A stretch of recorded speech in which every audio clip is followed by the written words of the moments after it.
Alright people, I'm back with part 5 of my CD collection. I hope you guys enjoyed the last video, which was a little bit of a deviation from the normal content, but now it's going to be a little return to form. If you guys enjoyed the little, change up, let me know and I will try and film something similar in the near future. This could be a little longer update than usual, because I just picked another stack of albums. I think there's a lot more in this one than there was in previous videos, so I'm going to jump right in there, and I hope you guys enjoy it.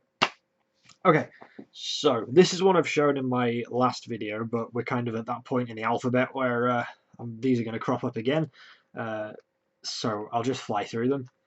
Okay, we got The Great Southern Trendkill by Pantera. Can't say much about it. It's Pantera. That's sort of it. Next, we have Official Live 101 Proof, again by Pantera. Really good live album. It manages to capture the intensity of Pantera's live shows on a disc, which is what you want from a live album, especially with a decent sound system. The crowd noises and all that makes it seem like you are actually there, which is pretty awesome. I mean, who wouldn't want to be at a Pantera concert, right? Next, we got Far Beyond Driven by Pantera, again, obviously. This is one of my favourite Pantera releases because it's a lot heavier, it's a lot more extreme, it's a lot faster, it's a lot more thrashy and a lot more angry. And even over 20 years on, it still sounds fresh and aggressive as it did back in the day.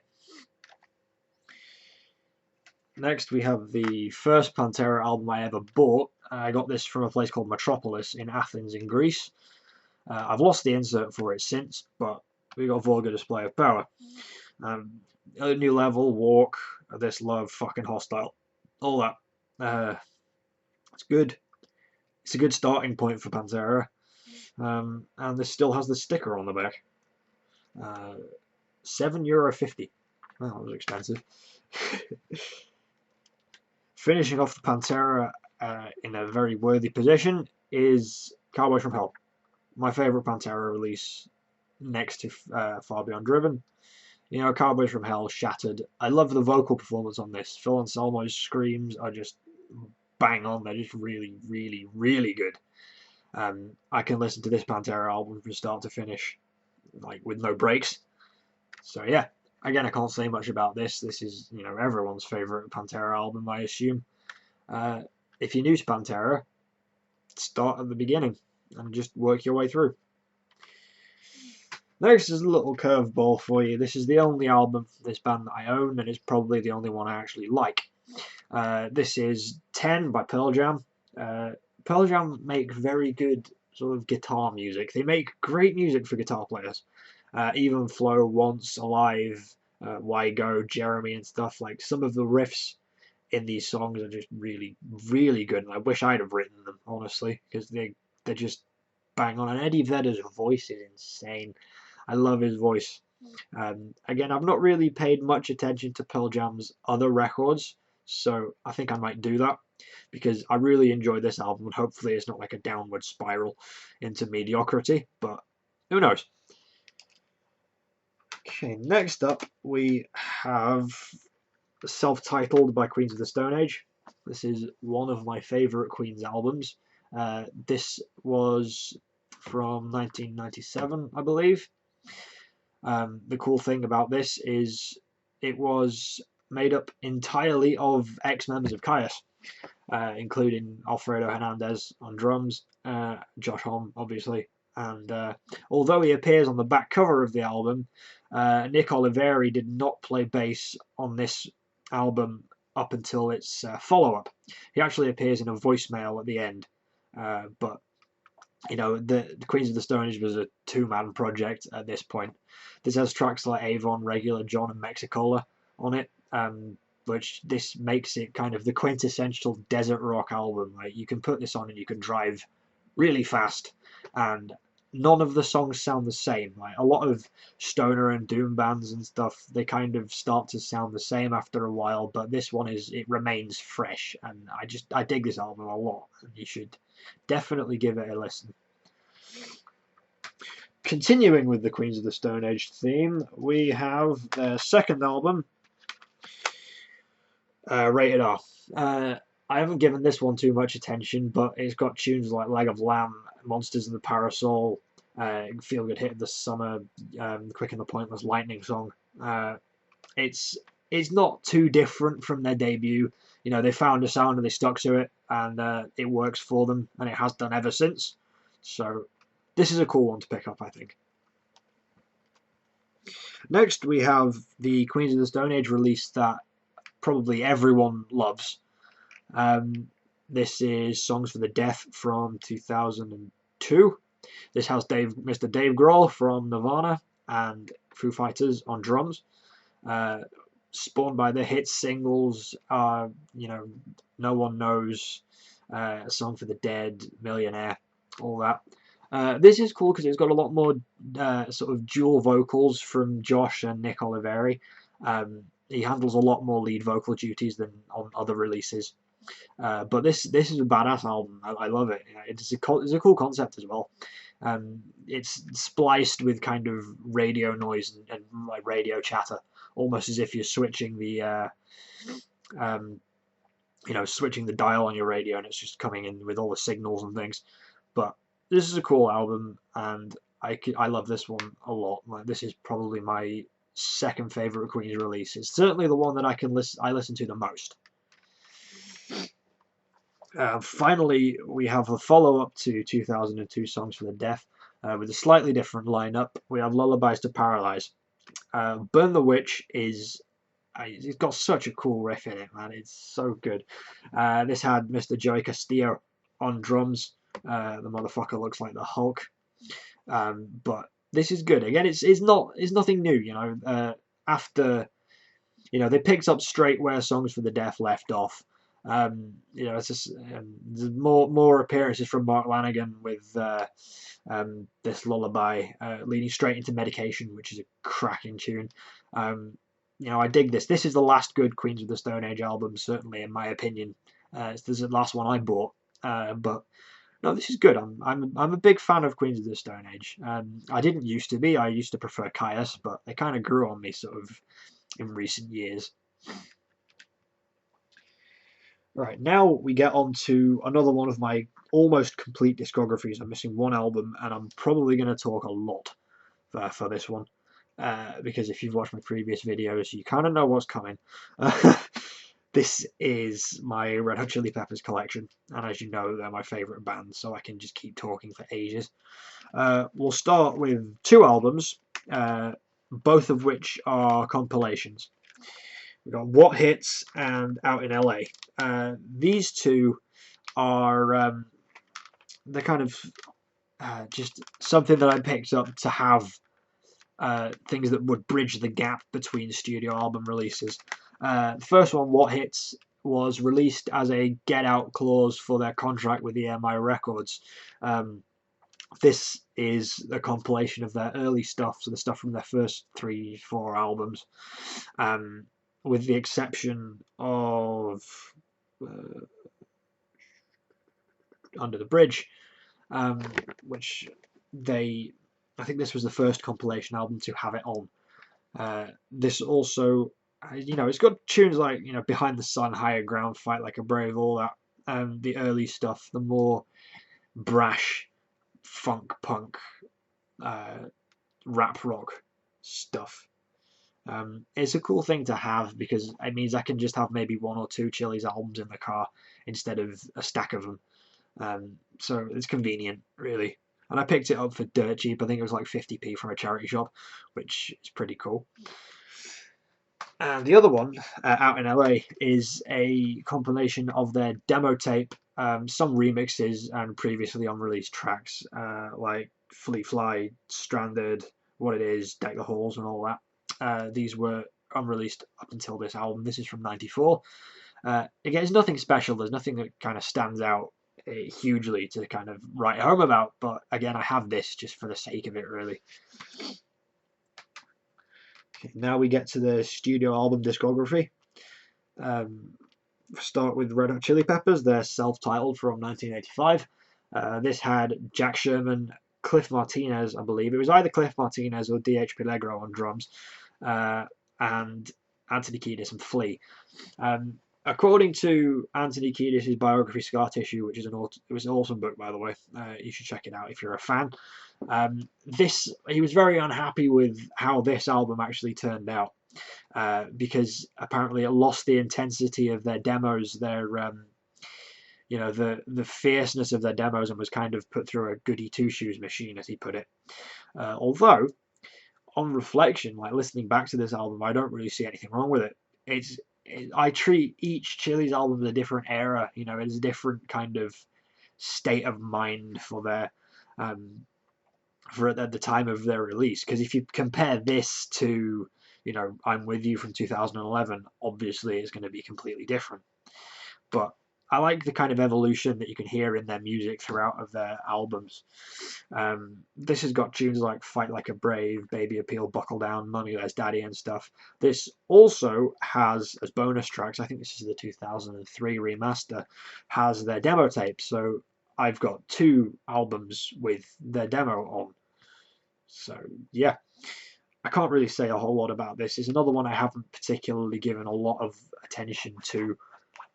Because my top Chili's albums kind of fluctuate. I do like this album, but I haven't listened to it as much as some of the others. So I'm probably going to do that once I finish this video. Next up, we got Freaky Styley.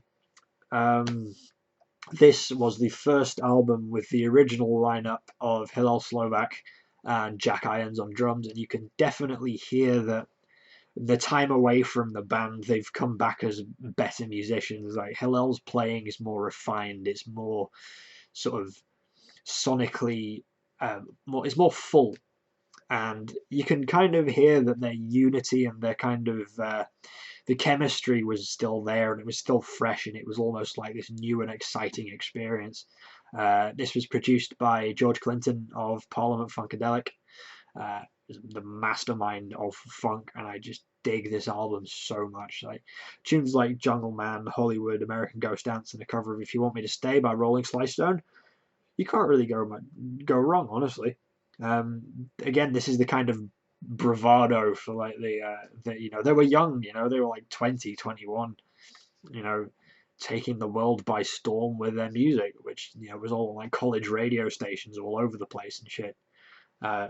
It definitely captures their mentality and their kind of level of maturity on a record, and this is a cool starting point for Red Hot Chili Peppers. I really do think that you should start here and kind of work your way through. Next, we've got Uplift, More for a Party Plan from 1988. Unfortunately, this was the final album with Hillel Slovak, who died shortly after release from an overdose. Not good. This has tunes like Love Trilogy, Love Trilogy, No Chump Love Sucker, and Organic Anti-Beatbox Band, one of my favorite Chili songs. Again, it's the intense, angry, just like fast, wonderful, just incredibly tight and incredibly complex music with some rhymes and lyrics that are just nuts. This is, again, it's crazy, this album. You put it on and it's like straight out, and it's intense, man. I love this album. Yeah, this one I've shown, I think it was in my maybe part 2 or part 3 video, before I put everything in alphabetical order. So I've talked a lot about this album already. Mother's Milk from 1989. This was their first album to feature the, at the time, 18-year-old John Frusciante on guitar. His playing style tried to very much emulate Hillel and stuff, and it was almost like he was in the shadow of the former bandmate and stuff. This has tunes like Higher Ground, Good Time Boys, Magic Johnson, Nobody Weird Like Me, which has the coolest slap bass intro ever, Knock Me Down and stuff. This album, it kind of took a while to grow on me because, you know, at the time of listening, I'd only heard sort of the singles that were released from it. But then once I put this on from start to finish, I thought this like, wow, this is really good. So it's become one of my top sort of 5 Chili's albums that I can just put on, listen to, and find absolutely no fault with. So yeah, pretty cool. Don't worry, we are coming to the end of my Red Hot Chili Peppers collection because I feel like I've talked way too much about this band already. Um, Next up, we got Blood Sugar Sex Magik, another of my top 5 Chili's albums. This is a perfect album from start to finish. There is some absolutely beautiful songs on it. This was arguably their finest hour, you know, praised by a lot of fans. Obviously, this one has Under the Bridge on it, but there's a bunch of other songs like, you know, Sir Psycho Sexy. Oh God, I can't get enough of this album. This is just incredible. You know, Give It Away, all that, the sort of melodic, beautiful, angry, funky, groovy, all of their adjectives. This is a great, great, great album, and I couldn't recommend this one highly enough. Next up, we have 1995's One Hot Minute. This was, you know, you can't really follow up an album that blew up so much as well, certainly as much as Blood Sugar was, or Blood Sugar did. But this was after the first departure of John Frusciante. They had Dave Navarro from Jane's Addiction filling in on guitar for the subsequent tour and album. Uh, while not my favourite, I actually think this is incredibly underrated because it's got some gems on there like Aeroplane and you know, One Big Mob and things and My Friends and stuff. It's a lot more somber and dynamic. It's a lot more like self-aware and introspective and almost depressing. But Warped is a good tune in here as well. Like it kind of follows on from where Blood Sugar left off, yet not to the level it should have done. And I'm sure a lot of fans would agree. But I like this album nonetheless. Like it's still a decent album, and it's still up there, you know. But it's not really my favorite. Sorry, I've got a cold. Right, next up we have Californication from '99. This is a first press album. This contains one of the first Red Hot Chili Peppers songs I ever heard, which was Other Side. And I think that if it wasn't for hearing Other Side on my mom's little mixtape thing that she had in the car, and then followed by seeing Red Hot Chili Peppers live on TV when they played in like Top of the Pops or something in sort of 2000, I wouldn't have decided, you know, I want to do that. I want to play drums. I want to play like Chad Smith. I want to be, when I grow up, I want to be a musician. So I have a lot to thank this band for. And this is, I love this album. This is my Chili's album. This is like perfect. Yeah, I'm pretty much glowing about this. I'm really sorry. This album is incredible. Like, just go buy it, go listen to it, and fall in love. Now I have the follow-up to Californication. I think those two albums together, these are, you know, the more experimentation happened. You know, John's guitar playing evolved into more melodic, more introspective, more just more full. You know, which is kind of ironic considering a lot of the his playing style involved like subtracting a lot. But this is another one I can listen to from start to finish. This is, by the way, this is incredible. I love this album. I remember when I was really, really young, I was like 10 or something. I'd go over to my friend's house and he'd have a copy of this, and he'd put it on, and we'd listen to it while we were playing like Dragon Ball Budokai on PS2 or something. And I got him to make me a copy of this album, and his mum like I don't know what they did, but they while they were making me the copy of this album, they censored it. They took all of like this like the cursing out, and I didn't even notice because his copy was also censored. I know it was a bit weird to censor music, but um, I loved on Mercury. I think this is like one of the last tracks on this album. It's the kind of ska influenced, happy, bouncy tune, and this was another one of the first Chili's albums I heard, and this along with Californication is up there in my top albums. Like those two together are like the greatest examples of Red Hot Chili Peppers music ever. So yeah, worry not. These are the last. These are the last two Chili's albums. I promise. Oh no, there's three more. Three more. Sorry, I'm sorry. I'm gonna fly through these. Another compilation, Greatest Hits from 2003. This has the unreleased songs Salt to Squeeze, which was a B-side. So it's not really unreleased, but this was a B-side for the Under the Bridge single, but only certain copies of the Under the Bridge single, along with Save the Population and Fortune Faded, which appeared again on the next album. Again, another compilation that I have for convenience sake. Yeah. The next album I have is one of my favourite live albums of all time ever. Live in Hyde Park, 2004. This is a double disc album with, again, some unreleased songs. Rolling Sly Stone, for example, this was only ever released on this album. They only ever played it live. It never gained a studio recording. But it's just awesome, groovy, funky goodness. And this also has a live performance of Fortune Faded. Some cover songs on it as well. It says on the sticker, the album from the record-breaking shows over 2 hours of music, includes 2 new songs.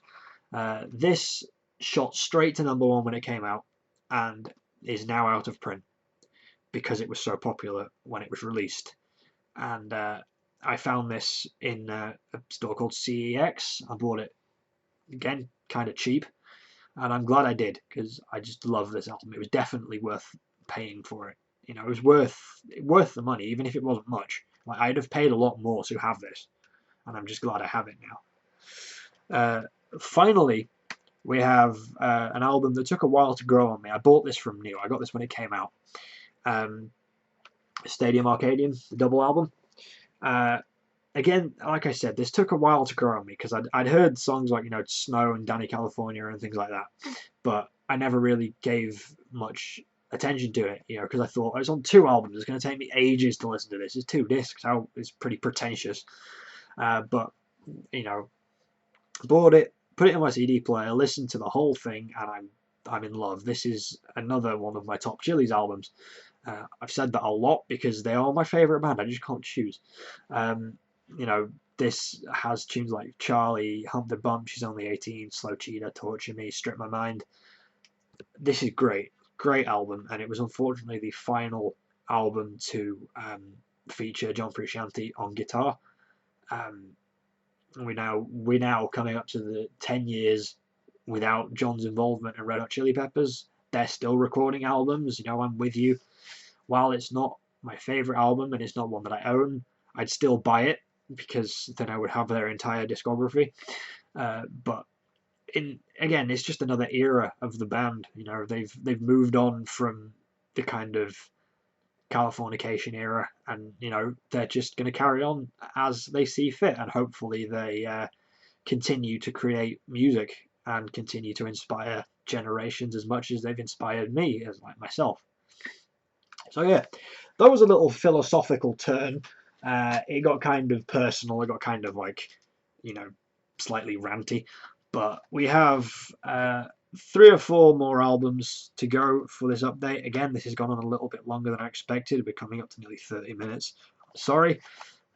Okay, so next up we got Anthology by the Ramones. Another compilation, just 2 discs of Ramones music. I don't own any of their other stuff, so I thought this would be a good point to start. I mean, I had way back, I had another Ramones album, but I've lost it since then, so I thought I'd just pick this one up because it was on sale. And I like Ramones, I like punk, and Ramones they're just a good band. Although some of their songs, considering there's over like 30, 40 tracks on here, some of them are not the most inspired work. A lot of them start to sound the same after a while. But again, I dig it nonetheless. I'm probably going to get loads of hate for that, but it's a good album. This is another one that I have shown previously, I think. Rage Against the Machine's self-titled album. This is the only Rage album I own, the only one I really like. Well, the Battle of Los Angeles is decent as well, but they're not exactly my favourite band. So I might pick it up, if I find it. But if not, I'm not going to sort of go out of my way to get it. This is a good tune, a good album, good everything, really. Okay, these final two. This one I picked up. I actually got given this one. I didn't buy this one myself. I had no idea who this band were. And I thought they were interesting purely for the cover art. This is Human Racist by Reign of Erebus. I don't know where these guys are from. I think they're from like the Czech Republic or Poland or something. I'm not too sure. This was brought out on Blackened Records by and PhD, which is the same label that Hecate and Throne were on back in the day, and a lot of black metal was on in the UK. I can't really talk too much about this, although I did put all the tracks on a memory stick, which I'm going to send to a friend of mine. So if you're watching this and you think this album artwork looks interesting, I think you'll dig what I send you in the next package. So yeah, cool. I don't know, if you haven't heard of this band, I suggest you look them up because they're kind of hard for me to classify. Then they've not got many songs that really stick out, and I couldn't say like, oh yeah, I recommend you listen to this song. But if you think the artwork's interesting, check them out. They're called Reign of Erebus, and yeah, enjoy. Now, my final album is a slight curveball. It was not really a curveball. And Out Come the Wolves by Rancid. This is the only Rancid album I own. The only one I've really bothered with. Rancid, again, they're not my favourite. They're just... I picked this up because it was the first Rancid album I ever heard. I'd heard songs like Ruby Soho, Time Bomb and things. Again, I found this one on sale, so I picked it up because it couldn't really hurt. I also really like how the artwork is inspired by the artwork from Minor Threat's self-titled album. This is cool. It's good. I enjoy it. I can't really say a lot about it. But this was my starting point for Rancid, and if you guys want to get into Rancid, you could maybe take my advice and check that album out. But anyway, that is the end of this part of my CD collection. I will be back with more, and I will upload a little more regularly now. You guys know the drill. If you enjoyed it, like, comment, subscribe, all that good stuff, and I'll see you guys soon. Peace.